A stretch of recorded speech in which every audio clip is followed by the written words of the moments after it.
Boa noite. Quanto tempo sem fazer live? E aí, pessoal? Tranquilo? Boa noite. Fala, Diogo. Essa bandeira brasileira aqui eu vejo direto, hein? E aí, pessoal? Feriado, né? Aqui em Niterói é feriado até segunda-feira. Quem não trabalha, final de semana, como eu, não trabalho mais, pode esticar esse feriado aí. Tempão que eu não faço live. Diminuir o ritmo dos vídeos.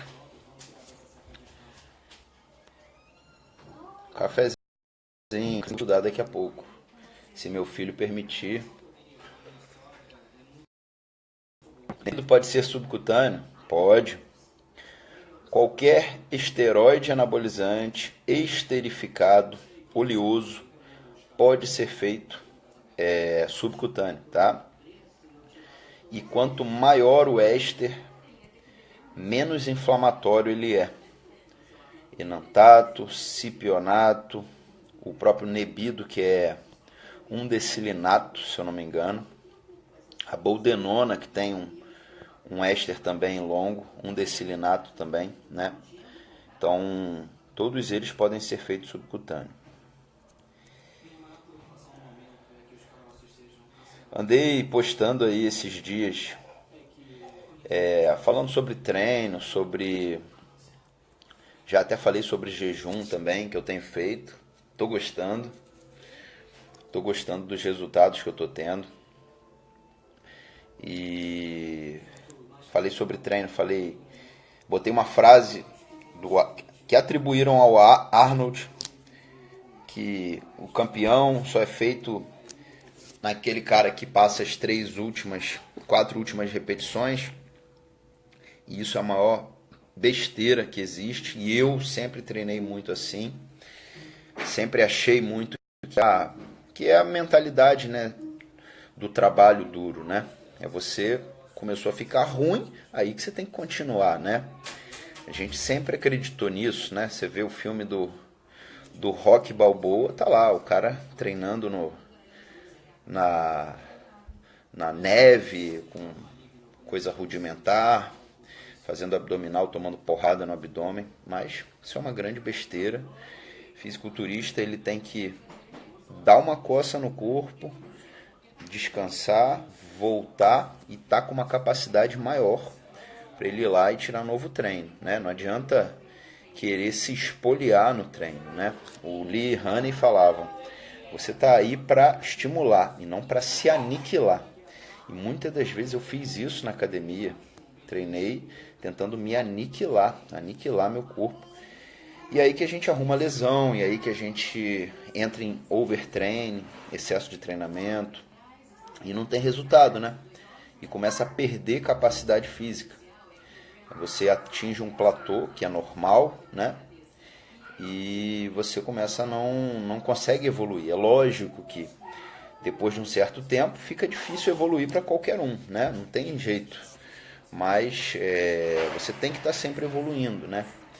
Então você tem que treinar regenerativo às vezes, você tem que treinar pesado também. E tome café. Caralho, quase caiu. Que daqui a pouco eu vou estudar.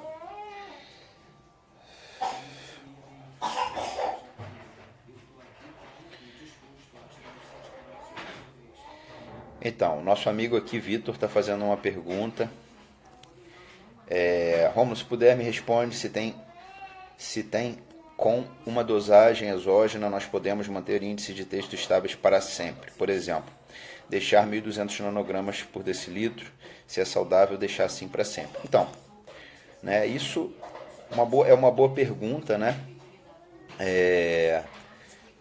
Como que eu vou responder essa pergunta? Primeiro, há pessoas e pessoas, né? Tem pessoas que você vai poder fazer isso tranquilamente e tem pessoas que não. E como distinguir uma da outra, né? Primeiro, analisar exames laboratoriais, analisar exames, os parâmetros de marcação, de marcadores desinflamatórios, proteína C reativa ultrassensível, homocisteína. Que outro marcador silencioso a gente vê? A insulina, o nível pressórico dessa pessoa, como que ela se mantém em níveis pressóricos, né? Se tudo isso tiver controlado, não tem problema você manter 1.000, 1.200 nanogramas totais de testosterona total.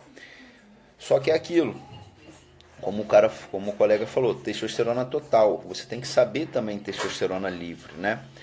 Como que está se comportando. E assim, como tudo na vida, não adianta você viver para sempre com 1.200 nanogramas, achando que isso vai te dar todo o ganho que você precisa, né?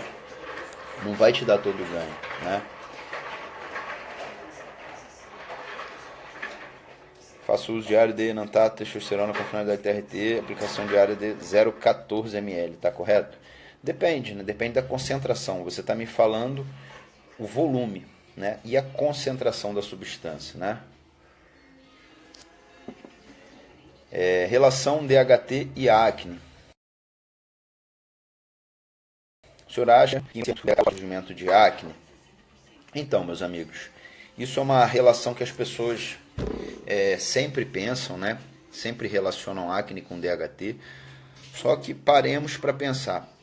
Não existe nenhuma medicação hoje para tratar acne que atue única e exclusivamente no DHT, né? Nenhuma medicação, o finasterida é para queda de cabelo, o espironolactona, que a gente sabe que é um diurético poupador de potássio, que tem uma ação antiandrogênica, também não tem uso para acne, né? E acetato de ciproterona. Ei, molecão. Acetato de ciproterona, que é um antiandrogênico também, que bloqueia o receptor. Ele não trata a acne, né? E se tratar é mínimo, né? Então, tratar a acne, na minha opinião, é você diminuir a oleosidade da pele. E qualquer esteroide anabolizante vai aumentar a oleosidade da pele. Isso aí não tem, né? Infelizmente, ou felizmente, melhor dizendo, a medicação mais eficaz que tem para tratar acne nódulo cística, que é aquela acne interna, inflamatória, dolorida, que é o pior tipo de acne que tem, é o isotretinoína, que é uma medicação que tem seus prós e seus contras. É uma medicação hepatotóxica, sem dúvida, mas também não é esse bicho de 7 cabeças, principalmente usado no homem, né? No homem não tem tanto problema. Na mulher, qual é o grande problema? É a gestação. É uma medicação teratogênica. E como medicação teratogênica, causa má formação. E aborto, né? É abortivo também. Então tem que tomar cuidado com isso. Existe um termo de responsabilidade para o paciente que vai usar a isotretinoína assinar, sabendo, principalmente a mulher, que a gravidez com aquilo ali é nocivo, é proibitivo. Tá certo? Espera aí que eu tô com o dedo gordo demais. Tem umas perguntas aqui que eu não tenho nem como responder. Pode aplicar Nebido 3 vezes ao dia, todo santo dia, subcutâneo? Porra. Meu amigo, tudo é lícito, mas nem tudo lhe convém. Não, pelo contrário, não baixei meu peso não. Estou mantendo meu peso, 93, 94. E estou aí, como outro dia me perguntaram, estou fazendo 200 miligramas semanais de Deposteron subcutâneo. Mais nada. Estou fazendo um jejum de 24 horas a cada 7 ou 10 dias. E isso melhorou muito a minha qualidade de trato gastrointestinal, a minha digestibilidade dos alimentos. Pra você ter uma ideia, mudou as minhas fezes, né? Então, absurdamente melhor. Quem come várias vezes ao dia sabe que você fica com aquela sensação de estômago cheio, vai várias vezes ao banheiro, às vezes tem as fezes amolecidas, independente de ser diarreia, né, mas as fezes ficam amolecidas. E com o jejum intermitente, eu inclusive no dia que faço o jejum treino e treino bem, e faço um jejum de 24 horas. Deixa eu dar mais um shot aqui de café.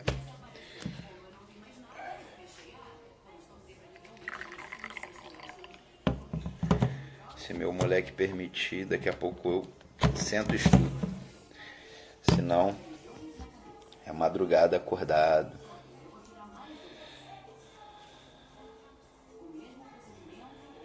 Ó, fizeram uma pergunta aqui interessante, vou botar aqui. Chip de testosterona que promete deixar estável o nível de testosterona. Bom, isso é muito vantajoso em primeiro lugar para o médico. Por quê? É um procedimento. Você vai fazer uma microincisão no tecido subcutâneo do paciente e colocar um chip, que nada mais é do que uma testosterona que vai ser liberada progressivamente na corrente sanguínea.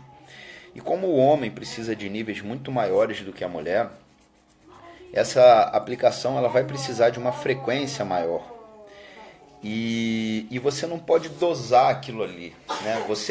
Você colocou, se for uma dosagem muito boa, ótimo. Se for uma dosagem baixa, se o paciente for um rápido metabolizador, ele vai ter que aplicar mais daquilo ali. Então vai ter que fazer um outro procedimento. Não é legal. Na minha opinião, sai caro demais para o paciente e é tão eficaz quanto você pegar uma agulhinha semanalmente, colocar subcutâneo a substância ali. E aí você titula essa dose, você com o médico vai titular essa dose para você ficar numa dose boa, né? Numa dose saudável, numa dose que te faça bem, sem você ter que ficar, coloquei uma dose alta, agora tome inibidor de aromatase, como muitos fazem aí, tome remédio para isso, remédio para aquilo, né? Muito melhor você titular a dose nas suas aplicações semanais, tá certo? Então, eu sou contra, tá?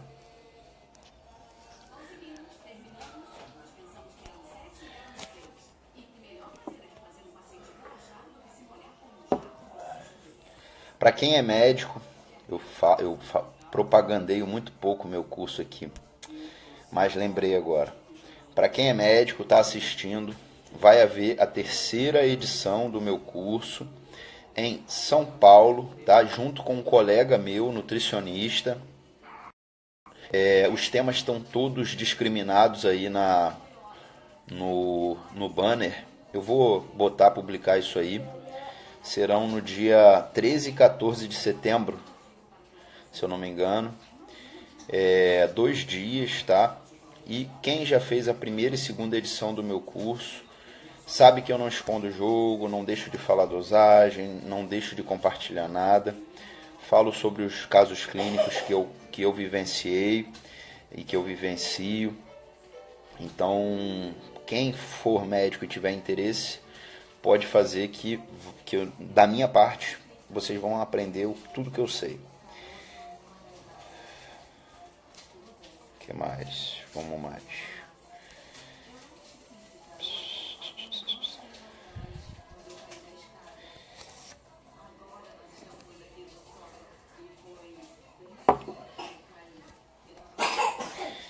Doutor, quais os prós e contras da Deca Only comparado a texto? Observação de assistir seus 2 vídeos sobre, porém as informações só em inglês eu não manjo. Mas os meus vídeos estão em português, né? Olha, existem pessoas... Primeiro, na minha opinião, nada se compara a testosterona, tá? Em termos de saúde, bem-estar físico, mental, tá? Nada se compara a testosterona. Na minha opinião, nada se compara a testosterona. Só que existem pessoas, algumas pessoas que têm uma certa fobia de testosterona. E eu mesmo já fiz esse experimento em mim e tenho alguns pacientes que fizeram e fazem o uso de nandrolona somente e Obviamente, isso aí pautado em pessoas que já fizeram anteriormente, tá? Tem estudo mostrando isso? Tem um estudo mostrando o uso da nandrolona como alternativa à testosterona para pacientes que tinham queda de cabelo, alopecia androgênica e pacientes que tinham hiperplasia prostática benigna. Volto a dizer, testosterona não causa hiperplasia prostática benigna, ela está relacionada ao DHT, mas tratar única e exclusivamente DHT não vai resolver o problema de hiperplasia prostática benigna, tá? Mas existe um estudo mostrando o benefício do uso da DECA em alternativa à testosterona. Realmente, ela sustenta a sua libido, ela sustenta seu ganho de massa muscular, ela não tem elevação de DHT, tá? Você usando nandrolona somente, você baixa seu DHT. Você tem que baixar seu DHT. Se o DHT estiver aumentando, é porque aquilo que você está usando não é nandrolona, tá? Então, DHT, você faz o exame antes, seu DHT está lá, 1000, vamos botar. E você usa 6, 8 semanas de nandrolona, faz o exame de novo, seu DHT vai baixar, tem que baixar. Pode chegar a quase zero, 16, pode chegar muito baixo, tá? Então, tem suas vantagens e suas desvantagens. É uma substância menos androgênica, então na maioria das pessoas tem menos queda de cabelo, melhora muito as questões, as dores crônicas articulares do paciente que faz musculação, que está fazendo musculação de longa data, né? Normalmente a gente tem dores que você exercita, você gasta mais a sua articulação do que outras pessoas sedentárias. Então, a tendência natural é que você tenha mais precocemente uma artrose, uma osteoartrose, né? Então, a nandrolona melhora muito esses sintomas de dores articulares crônicas, tá? Independente de você ter lesão. Então, tem suas vantagens, sim, mas, na minha opinião, nada é tão estudado cientificamente, nada é tão sacramentado cientificamente quanto a testosterona. Em termos de saúde, segurança de você estar fazendo aquilo ali, é a testosterona, sem sombra de dúvida. Mas nandrolona tem seus benefícios também. Então, aqui, ó, mais uma pergunta. Como fica a libido usando DECA sem testosterona? Vou falar do meu caso, fica até maior, tá? E na grande maioria dos pacientes, eles reportam libido excelente também, tá?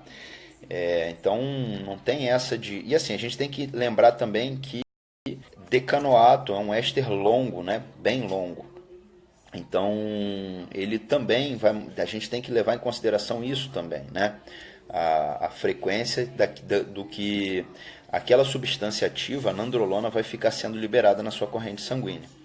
Já fiz nandrolona subcutânea, já fiz nandrolona intramuscular e, na minha opinião, subcutâneo é melhor pelo conforto da aplicação, pelo nível mais sustentado.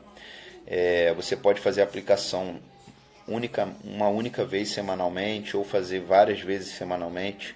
A aplicação subcutânea é muito mais facilmente de você encontrar. Se você medir ela no dia que você aplica, no dia mais distante da sua aplicação, ela praticamente não tem alteração, ela é muito estável. E que eu ia falar? Nível muito estável e diferentemente da intramuscular, né, que no terceiro dia ela está lá em cima.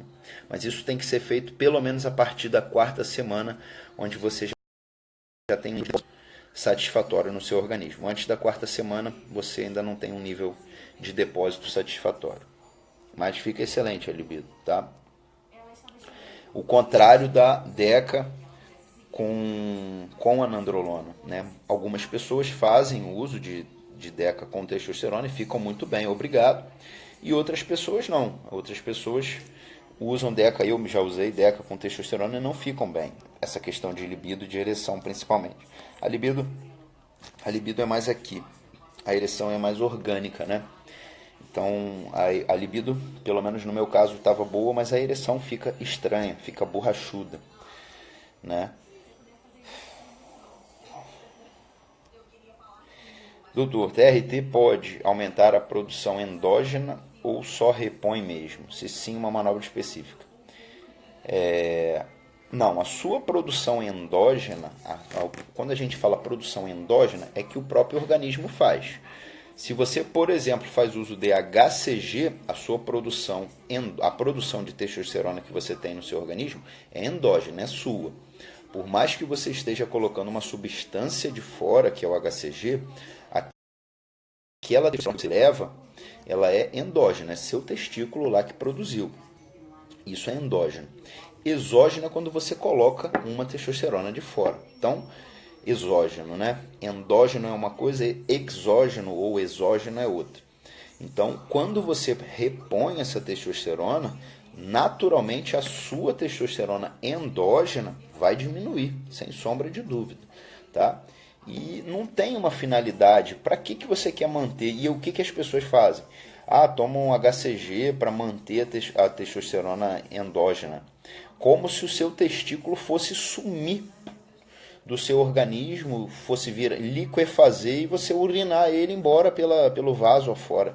Não existe isso. O seu testículo, ele tem o FSH e o LH que saem da hipófise que vão estimular eles. Ok, essas substâncias gonadotrofinas, FSH e LH, vão estar suprimidas enquanto você estiver usando a substância, a testosterona. Ok, e eles são os estimuladores da espermatogênese, né? Sobretudo o FSH. Quando você dá uma testosterona exógena, a sua produção, o seu testículo, ele vai tirar um cochilo. Ele vai ficar lá sem a produção endógena dele. E aí o que acontece? O FSH e o LH ficam inibidos, a sua hipófise passa a produzir menos FSH e LH, e aí a sua espermatogênese diminui. Ok, enquanto você não estiver querendo ter filhos, ok, sem problemas, né? A função endócrina do testículo está sendo suprida, vinda de fora. A função testicular, né? A função reprodutiva, né? Do gameta, você só vai ter que acessar ela no momento que você quer engravidar, né? Ah, mas aí demora a voltar meu eixo? Sim, seu eixo pode demorar a voltar. Por isso que não vale a pena você entrar numa TRT se você daqui a 6 meses, daqui a um ano já está pensando em engravidar, né? Não vale a pena. Agora, o seu suprimento sanguíneo do seu testículo está lá. Está chegando sangue, está voltando sangue, tem artéria, tem veia. Está lá, o seu testículo não vai liquefazer, não vai fibrosar, não vai acontecer nada disso. Ele continua recebendo suprimento sanguíneo. Igual as mulheres, mulher quando usa anticoncepcional, o que acontece? É porque os ovários dela são internos, são intraabdominais. Então você não vê, mas tem uma atrofia também. Por quê? Porque eles ficam suprimidos, a produção de estradiol, de progesterona deles ficam diminuídas, você está mandando um estradiol, uma progesterona sintética, e eles ficam diminuídos, né? Você inibe o FSH e o LH femininos, que são os estimuladores, né? O LH, o hormônio luteinizante, o hormônio da ovulação, fica inibido. E ele inibido vai impedir a mulher de ovular, impedir ela de liberar o gameta reprodutivo dela, que é o ovócito secundário, ou óvulo, como a gente fala. Então, e no momento em que ela quer engravidar, ela suspende a pílula, isso às vezes leva um tempo até ela voltar a produzir as gonadotrofinas dela, e engravida, né? E o homem é a mesma coisa, né? Você vai suspender a sua testosterona exógena e na hora que você quer engravidar, e existem substâncias, medicamentos que vão acelerar esse processo para você garantir a sua fertilização mais precocemente, tá? Acho que eu respondi isso aí, né? Muita pergunta, galera. Ciproterona também auxilia na diminuição do DHT? Não, ele bloqueia o receptor androgênico. E aí você tendo bloqueio do receptor androgênico, lembrando que no receptor androgênico se ligam tanto testosterona quanto DHT. Só que o DHT tem uma afinidade maior, certo? Então você vai inibir a interação bloqueando o receptor androgênico do DHT. Isso é muito utilizado quando uma mulher está usando algum androgênio e está começando a ter calvície. Ou, na verdade, essa substância foi desenvolvida para tratar um negócio chamado hirsutismo, que é um crescimento exacerbado de pelos na mulher. Aquela mulher peludinha que vai no dermatologista e fala, olha, eu tenho muito pelo, aí o dermato fala, isso é da raça, é da sua família, da sua genética, e tem que depilar, tem que fazer laser e o caramba, e a mulher, obviamente, né? Quem gosta de pelo hoje em dia, né? Então, a mulher, muito menos uma mulher, né? E pelos em áreas totalmente fora do padrão, né? Tórax, na área da face, né? Uma pilificação excessiva. E aí o dermato passa esse ciproterona e às vezes ele vem também combinado com o estradiol para diminuir essa androgenização que muitas mulheres têm naturalmente, tá? Às vezes elas não é por um hormônio elevado. Por isso que eu falo que é médico não trata número. Às vezes o nível de androgênios dela, aí tem médico que pede para dosar sulfato de DHEA, pede para dosar testosterona, androstenediona, DHT, e aí olha lá, tá tudo dentro do normal, mas e aí? A mulher tem uma pilificação excessiva naturalmente dela. E aí, vai fazer o quê? Não vai ter que usar a substância de qualquer forma? Então, independente do valor numérico laboratorial, ela precisa de tratamento, né? Porque ela tem queixa.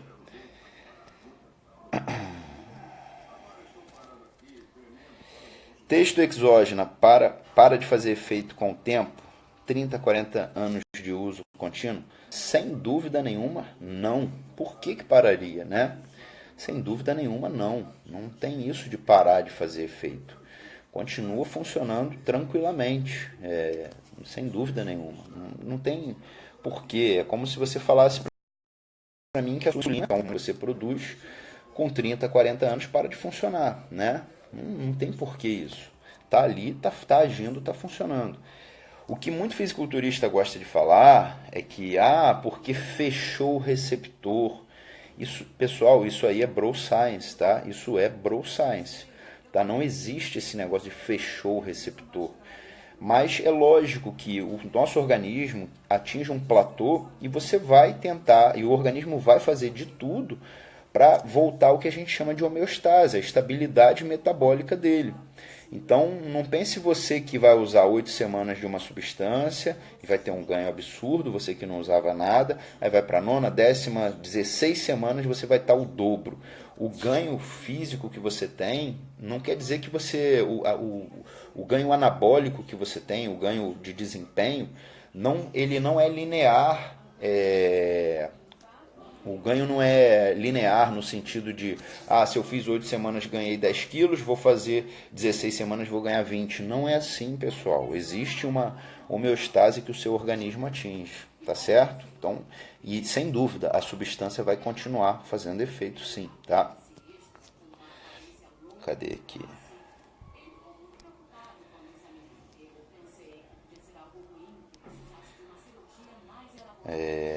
Testosterona exógena para de fazer efeito, já respondi.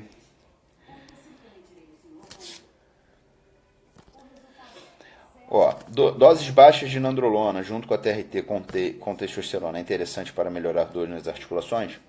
Tem um colega que trabalha comigo que se queixa, ele faz TRT, é médico cirurgião geral, vou nem falar o nome dele aqui, mas eu acho que ele não está aqui não.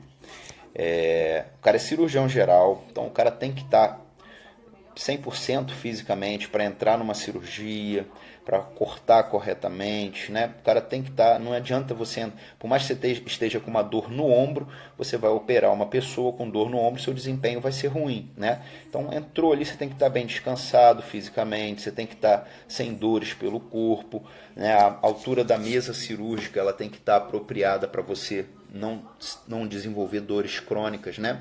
A pessoa fica ali curvado, olhando para baixo, operando, né? E esse colega de trabalho, ele é cirurgião geral, opera e faz musculação. Tem um cara de mais idade, tem seus 55 anos de idade. E ele, poxa, Romulo, e aí, como é que tá? Tá treinando bem e tal? Aí ele, eu tô com umas dorezinhas no ombro e tal. E aí eu perguntei se ele já tinha usado o DECA. né? Aí falei, olha, você quer acrescentar? Eu acho que vai melhorar essas dores suas. O cara já usa testosterona e acrescentou, melhorou de tudo, melhorou as dores crônicas dele. Só que é aquilo, né? É uma dose baixa, 50 miligramas semanais, para ele que já faz 150 semanais de testosterona. Agora é lógico, pode acontecer o que a gente chama de decadic, aquela ereção borrachuda? Sim, mas não é nada irreversível. Pode acontecer e aí você vai suspender, com o tempo seu organismo vai metabolizar e você vai olhar isso aí. E não necessariamente isso aí vai ser por conta de uma prolactina elevada. Às vezes as pessoas falam, é a prolactina. Sim, se a prolactina estiver elevada, você vai ver objetivamente no seu exame laboratorial e você vai identificar. Se ela não estiver elevada, e aí? Você vai dizer o quê? Entendeu? O paciente tem a queixa, né? Tem a queixa orgânica dele. Então, tem que tratar do mesmo jeito, né? Mas pode ter seus benefícios sim, tá?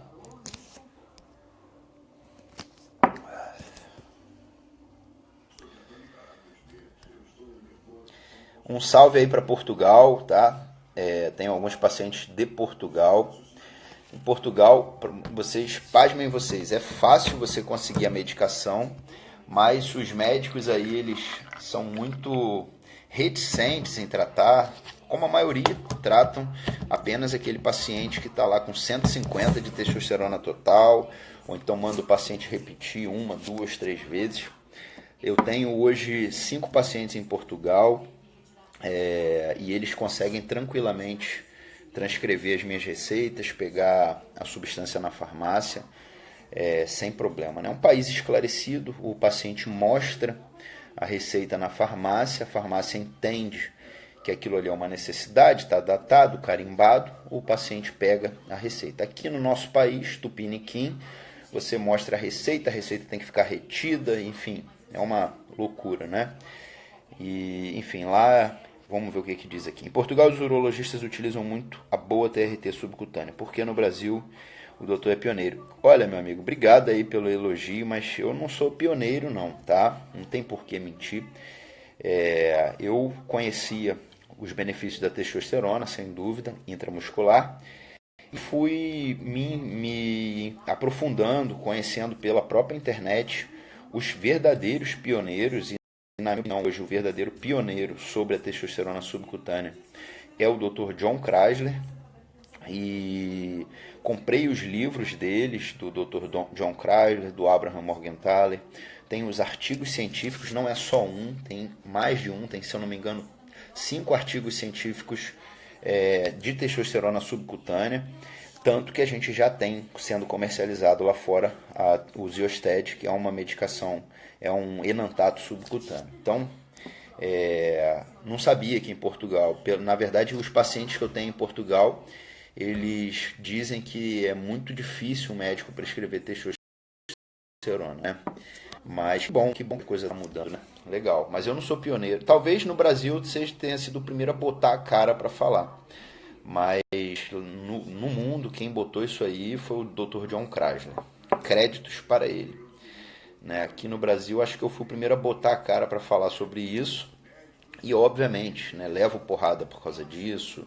Dizem que não absorve tanto, que isso é frescura, que tem medo de agulha grande. Não é nada disso. Se eu tivesse que empurrar uma agulha grande, eu empurraria. Agora, imaginem vocês, eu trato no consultório pacientes idosos, pacientes com tremores, né? É lógico, eu seria o primeiro a prescrever androgel, passou gelzinho, ó, esfregou, maravilha, para um idoso de 80 e tantos anos, 100 e tantos anos. E aí você simplesmente fala, não, cara, semanalmente você vai ter que enfiar essa agulhinha aqui no teu corpo. Às vezes o cara tem alguém para fazer isso por ele, um filho, um neto, uma esposa mais nova, e às vezes o cara é com ele mesmo, né? Então eu tenho que ensinar isso no consultório. E é óbvio que eu fico feliz da vida que existe uma injeção menos dolorosa, uma injeção barata, que garante níveis mais estáveis, menos oscilação de humor, menos conversão a DHT, menos conversão a estradiol. Então, se existe e tem benefício, eu faço. Não é, nem todo mundo quer ser hardcore fisiculturista, empurrar agulha em ombro. Mas se tivesse que fazer, eu faria também. Cara, meu celular tá acabando a bateria. Vamos lá.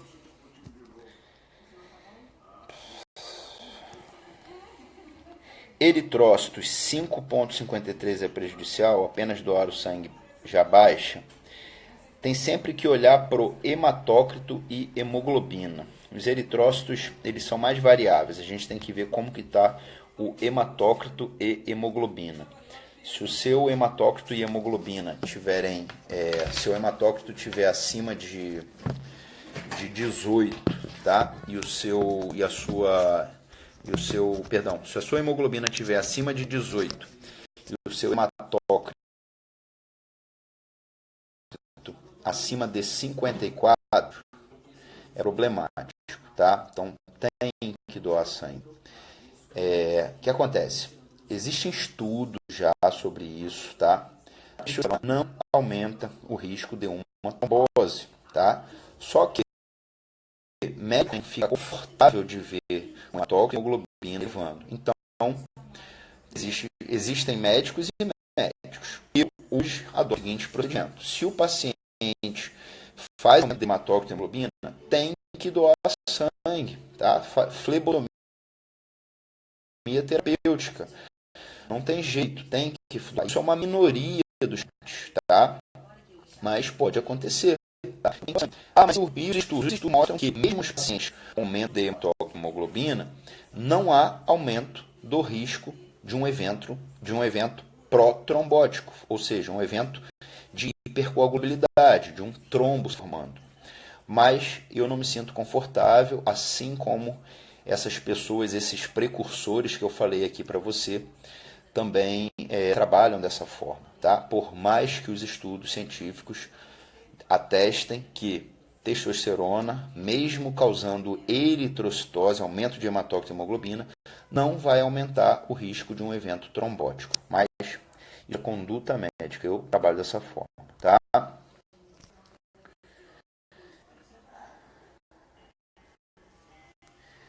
Essa pergunta eu respondi ainda há pouco, né? Como tratar Deca-Dix se não for por prolactina, né? Suspender a nandrolona, entendeu?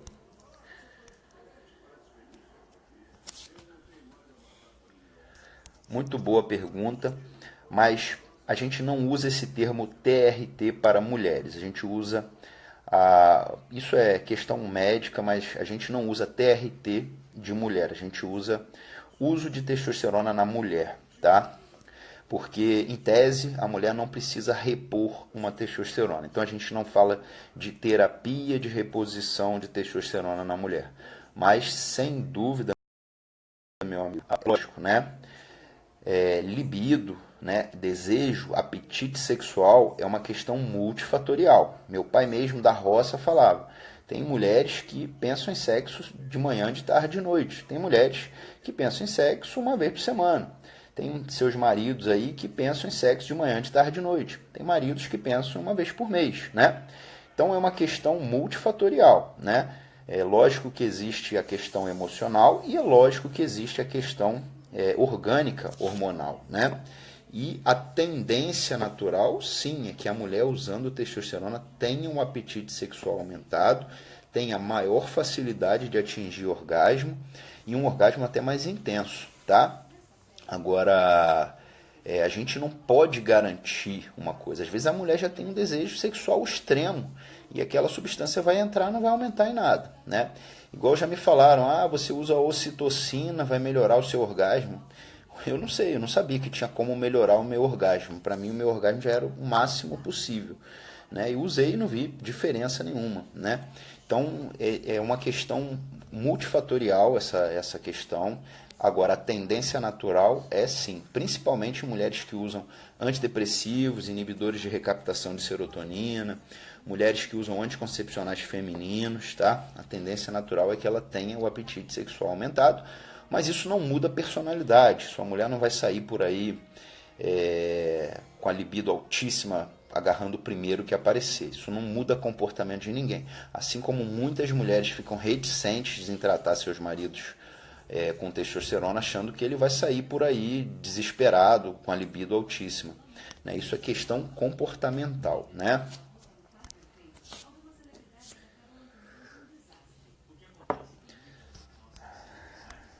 Durateston, qual a real administração? 250 miligramas por semana ou 15 dias. Então, meu amigo, quando se trata de hormônios, não existe one size fits all. Não existe um tamanho serve para todos.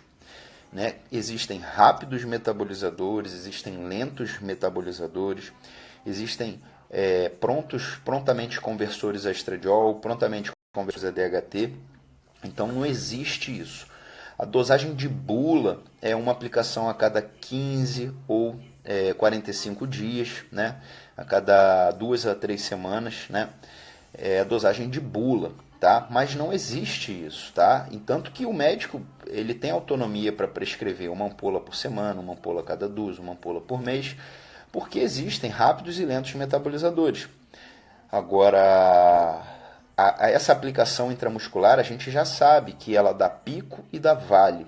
E essa aplicação a cada 15 dias, no terceiro dia, mais ou menos, a concentração de testosterona está máxima, e lá para o final do 7º, 10º dia, ela já está muito baixa. Por isso que muitas pessoas são favoráveis ao uso intramuscular semanal. Só que é muito desconfortável aplicar uma aplicação intramuscular semanal.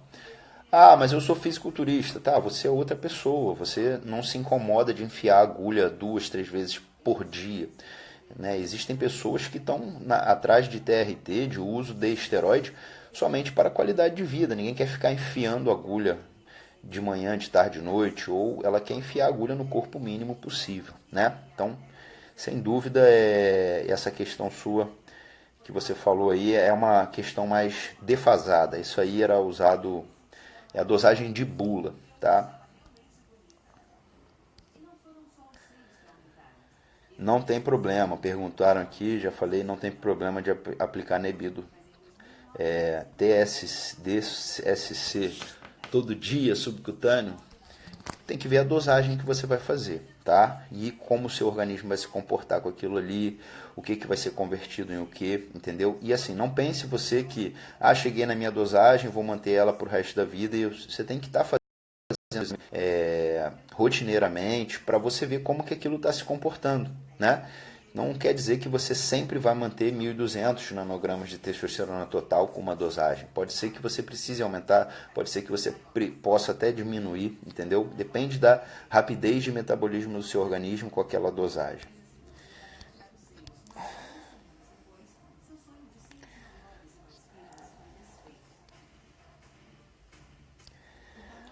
Deve-se usar Proviron durante a TRT?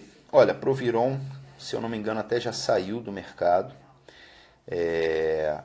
Você pode usar, tá? Mas na minha opinião é uma substância que eu uso mais no paciente que tem aquela adiposidade ginecoide, aquele homem com formato de corpo que a gente chama pera, que é aquele corpo ginecoide, que eu tenho um temor maior de estrogenização. Eu não uso inibidores de aromatase, não trabalho com anastrozol, exemestano, letrozol.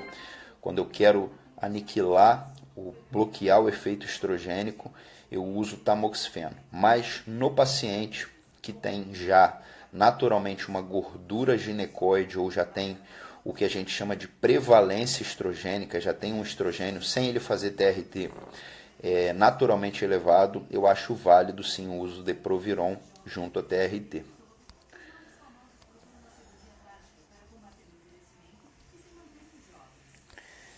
Isso aqui, esse amigo aqui, acho que ele fez até outras perguntas, né?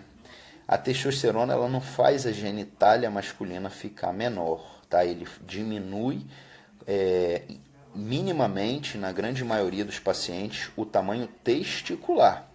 Genitália envolve também o pênis, né? Nenhum homem normal que eu imagine vai querer usar uma substância que diminua seu pênis, né?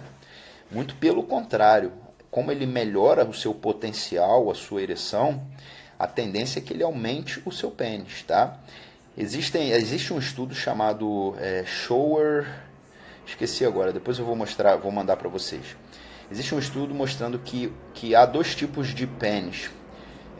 O pênis que já é naturalmente grande e fica naquele tamanho quando enchido, quando cheio, quando ereto, ele não muda muito o tamanho dele. E existe aquele pênis que infla, que o tamanho dele não ereto é 1, e quando ele é ereto ele fica enormemente maior. Então tem esses dois tipos de pênis. E obviamente no segundo caso, no pênis que é pequeno e que fica bem maior quando é ereto, se você aumenta a sua capacidade de ereção, o enchimento peniano, você vai aumentar o tamanho desse pênis, entendeu? Então tem homens que têm o tecido cavernoso, o tecido peniano, que naturalmente desenvolve mais quanto maior for a ereção dele. E tem homens que não, o tamanho dele já é aquele, ele simplesmente vai estar ereto ou mole, né? Então, nesses homens que têm esse pênis que dilata demais, diferentemente desses outros que têm o pênis já no tamanho fixo, vamos botar assim, esses homens muitas das vezes relatam, pô, meu pênis parece que ficou maior. Não é isso, é que ele está tendo um enchimento peniano maior. Às vezes acontece isso com o uso de inibidores de fosfodiesterase apenas. O paciente usando o Tadalafil, Viagra, a ereção fica melhor, há maior liberação de óxido nítrico, maior enchimento do corpo cavernoso e maior dilatação do pênis, tá? Então, o testículo é quem diminui, né? Não é o pênis, pelo contrário, tá?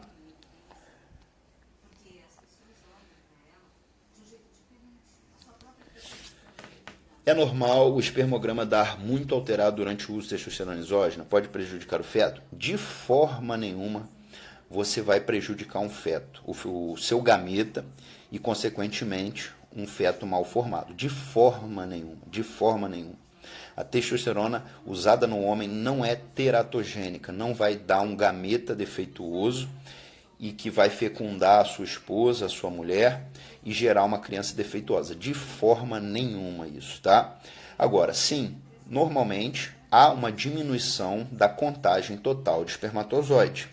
Já falei sobre isso, o espermograma ele analisa, dentre as características físico-químicas do sêmen, ele analisa quantidade de espermatozoide, mobilidade de espermatozoide e movimentação desse espermatozoide. Então, tem um número X de espermatozoide acima, ótimo. Esses espermatozoides, eles andam em linha reta, eles andam curvilíneos, eles não andam. E a morfologia, perdão, me confundi, a morfologia é o formato desse espermatozoide. Ou seja, o espermatozoide normal tem o rabinho, o flagelo, e tem a cabeça, né, a parte do corpo e de cabeça do espermatozoide. Esse é o espermatozoide normal. Um espermatozoide que a gente naturalmente produz e que normalmente eles não têm potencial de fecundar é espermatozoide com 2 rabinhos, espermatozoide com 2 cabeças, espermatozoide sem rabinho, espermatozoide só a cabeça. Entendeu? Esses espermatozoides não têm potencial de vencer toda aquela corrida para garantir a sua fertilização, entendeu? Então não pense que você quer testosterona vai dar esses espermatozoides, vai aumentar o número desses espermatozoides e com isso garantir um feto mal formado, tá? Não tem nada que comprove isso, tá bom?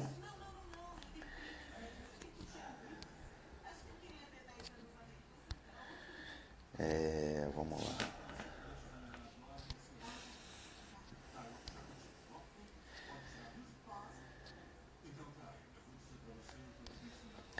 Essa aqui seria muito boa. Vi recentemente que trembolona foi liberada para fins terapêuticos. Qual a sua opinião sobre? Meu amigo, me mostre onde você viu isso, tá? Não, senhor, ela não foi liberada para fins terapêuticos em humanos, tá? Infelizmente, ela é uma substância que tem seus riscos, sim, tá certo?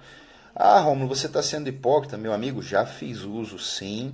É uma substância que é bastante potente, não sou hipócrita, mas não é saudável, tá certo? Não é saudável usar trembolona. É uma substância que os estudos que a gente vê aí, e até peço aqui, faço um apelo aqui a vocês, se vocês têm algum estudo com trembolona em humanos, mandem para mim, tá certo? Estou aqui para receber. Agora, não tem voltado, não está liberada para uso terapêutico em humano, ela é liberada para uso em gado, para aumentar a eficiência do gado, o ganho de massa muscular, combinado com estrogênio também, né, para vocês terem uma ideia.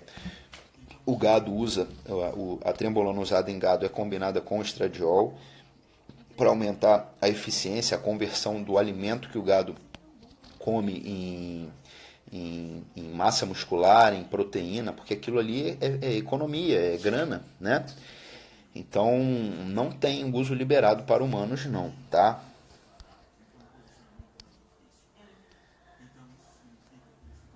O que mais?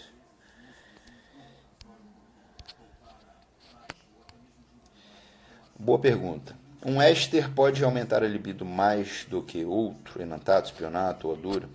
Boa pergunta. No final das contas, o que é o que você está usando? É a testosterona? Então, normalmente, o que você está usando, o efeito final do que você está usando é o que? É a testosterona. Então, normalmente não. Agora, isso tem que ser bem dosado. Se você está fazendo um éster curto e administrando ele com uma frequência longa, uma frequência espaçada demais, a tendência é que você não tenha níveis terapêuticos, né? É que a tendência é que você fique em algum momento com níveis infraterapêuticos, tá? E ao passo que se você estiver administrando um éster, por exemplo, de meia-vida maior, como um cipionato, por isso que a gente, foi até boa a sua pergunta, por isso que a gente não tem na medicina éster curto, né? Você falou aí, ó, enantato, cipionato, o durateston, que são vários ésteres juntos, né? São 4 ésteres juntos, mas a gente não tem médico tratando com propionato. Por quê? Porque, em tese, o paciente ele quer aplicar aquela substância e não tem que ficar aplicando. Quem é o ser humano que quer ficar aplicando todo dia uma testosterona aquosa, um propionato? Por quê? Porque é desconfortável, né? A gente não quer ficar enfiando agulha. Então, quando vem esse pessoal falar de testosterona bioidêntica, meus amigos, o éster nada mais é do que uma tecnologia que a pessoa que desenvolveu fez para que você não precise ficar aplicando a substância o tempo todo. Você vai metabolizar aquela cadeia esterificada, carbônica, para liberar a substância no seu organismo. Então, quando vem esse pessoal falar de substância bioidêntica, isso aí é a maior balela que existe. Para dizer que a substância é idêntica à que você produz. Qualquer substância que vem de fora, produzida pela indústria farmacêutica, ela é sintética. O éster durateston que você compra, ou a testosterona transdérmica, ultramoderna, nanotecnologia, que os malandros aí ficam divulgando para ganhar comissão de farmácia, né? Então a gente sabe disso. A internet, o bom da internet é que as informações se cruzam e a gente entende quem que está querendo realmente cuidar e fazer um trabalho direito e quem está querendo lucrar sem consequências, né? Inconsequentemente, né? Então esse papo de vir com testosterona transdérmica, nano não sei o que, da marca XYZ, a gente sabe muito bem o que é, né? Vamos lá.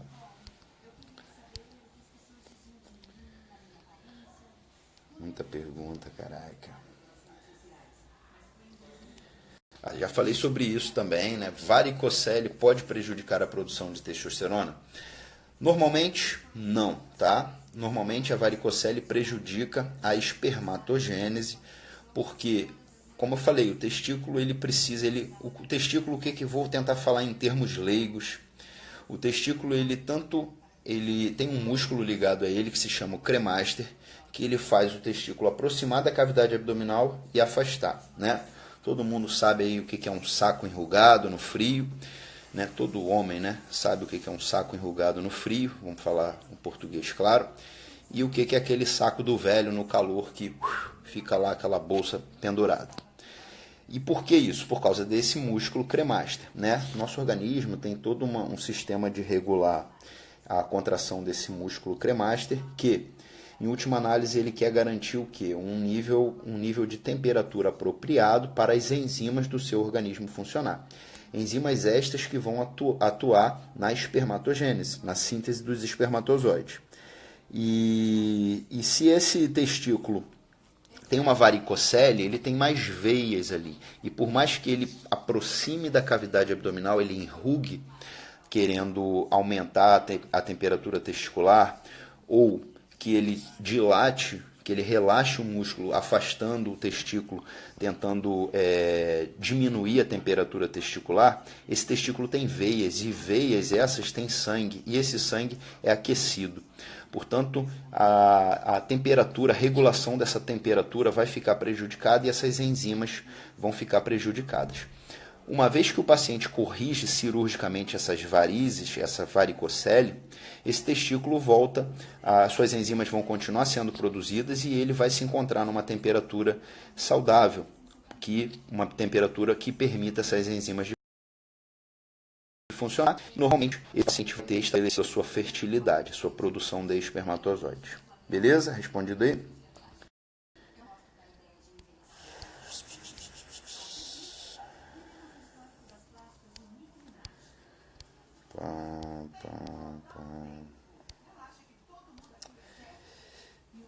Ninguém pergunta nada sobre treino, né?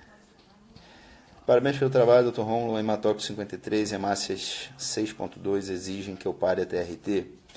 Então, meu amigo, a gente tem que olhar, faltou você me dizer aí a hemoglobina, tá? Se der uma hemoglobina de 18, eu não vejo problema não. Aumenta a ingesta hídrica, hidrata bem seu organismo e fica de olho. Repete isso aí dentro de 4, 6 semanas, mas é um paciente para ficar de olho porque é borderline, né? É um paciente limítrofe. Mas levando em conta que você fez esse exame hidratado, não fez esse exame desidratado, tá certo? Mas sempre olha para hematócrito e hemoglobina, tá?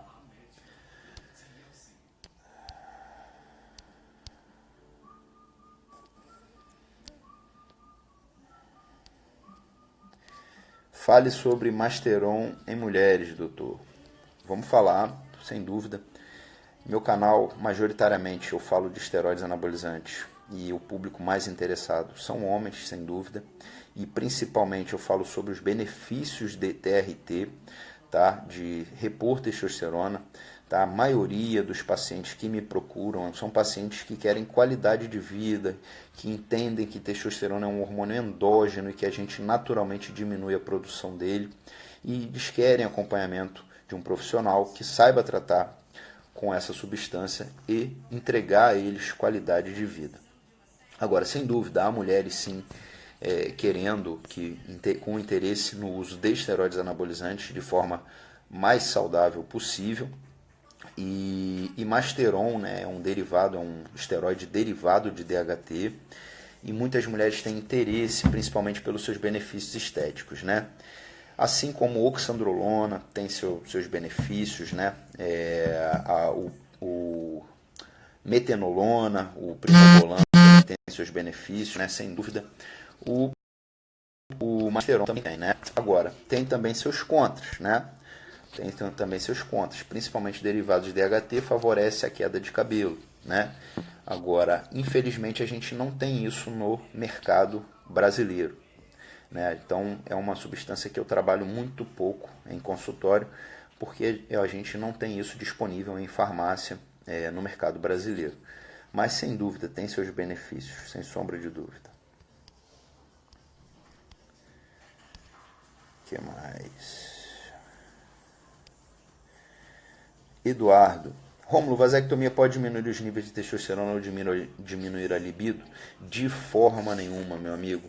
Uma vasectomia feita de forma correta é uma cirurgia muito simples, muito tranquila, que normalmente é feita até em consultório, onde você faz uma incisão na região inguinal do paciente e o médico objetiva por pegar um tubinho, e esse tubinho é o chamado canal deferente.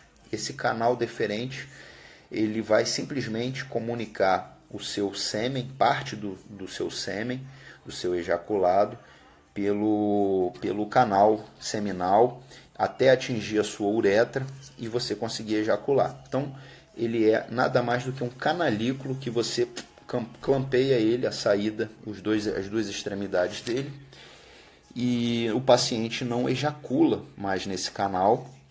E com isso você, está acabando aqui, você bloqueia. Mas você não tem atuação nenhuma na parte endócrina desse testículo. Tá certo, meus amigos? Pessoal, obrigado pelo bate-papo aí.